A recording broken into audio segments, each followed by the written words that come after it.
When you think of iconic anime from 2010s, most people immediately name Attack on Titans, Tokyo Ghoul, or maybe Sword Art Online.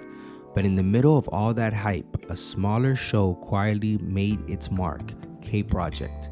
It had everything: an original story, stunning visuals that still hold up today, and unforgettable music, and one of the most stylish portrayals of power struggles I've ever seen.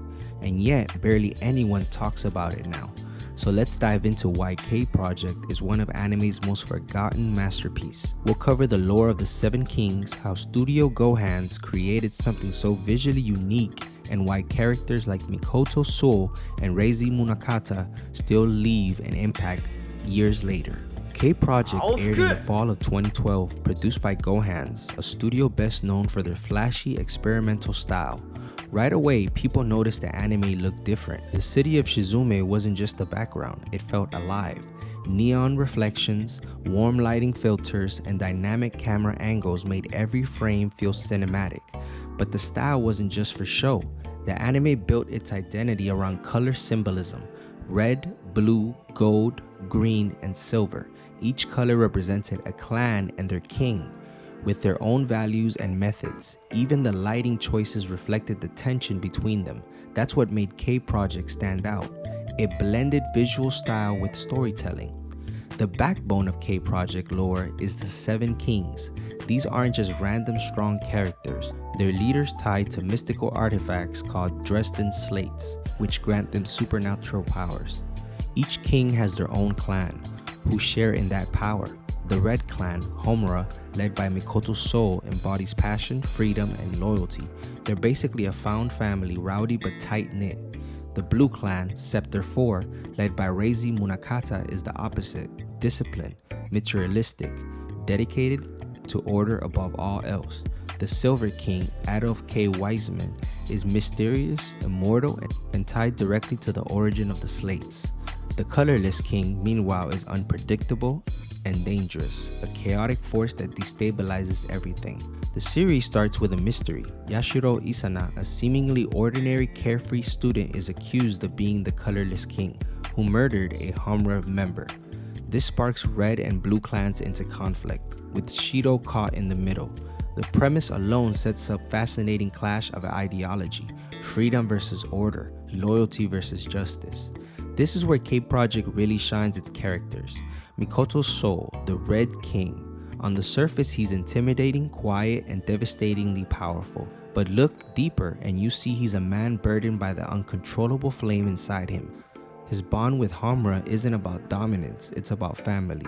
His eventual death in Season 1, sacrificing himself to prevent his power from destroying the city, is one of the most tragic and memorable endings of that anime season. Reiji Munakata, the Blue King. He's calm, intelligent, and obsessed with maintaining order.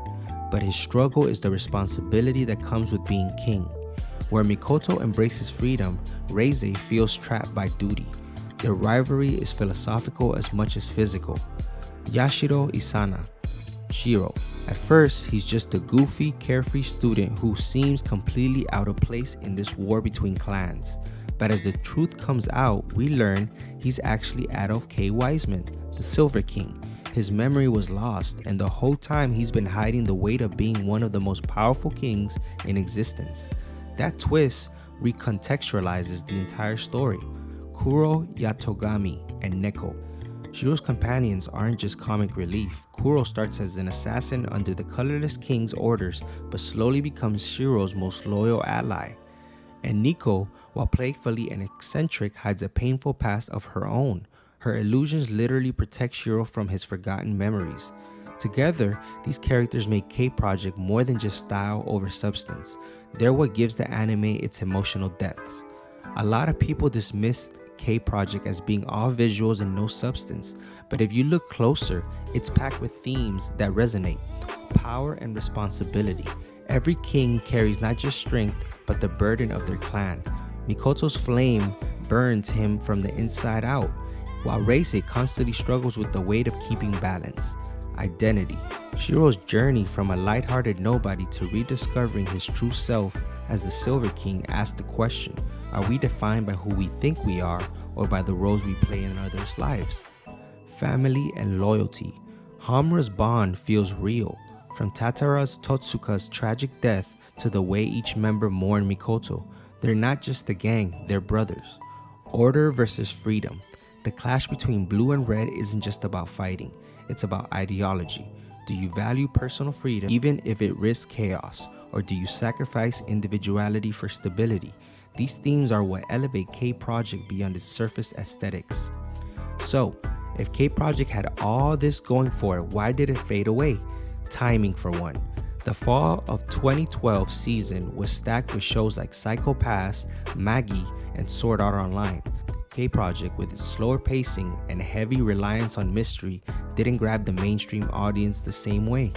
There's also the fact that it was an original anime, no manga or light novel fan base to hype it up beforehand. That made it harder to gain traction. And while it later expanded with sequels, movies, and even manga spin-offs, most people only remember the first season. But if you watched it today, K-Project feels ahead of its time. The fusion of flashy visuals, emotional storytelling, and layered lore feels right at home with modern hits like Jujutsu Kaisen or Fate Stay Night. K-Project is more than just another anime from early 2010s. It's a story about power, responsibility, loyalty, and identity, wrapped in some of the most stylish animation of its decade. Mikoto's sacrifice, Reiso's burden, Shiro's rediscovery of self, Homura's brotherhood. These moments hit hard, and they stay with you long after the credit rolls. So if you've never seen it, or if it's been years since you last watched it, I highly recommend revisiting K-Project. It may not have had the mainstream spotlight, but for those who give it a chance, it reveals itself as one of anime's forgotten masterpieces. What about you? Do you think K-Project deserves more recognition, or was it always destined to stay a hidden gem? Let me know in the comments. And if you enjoy deep dives like this, don't forget to like and subscribe.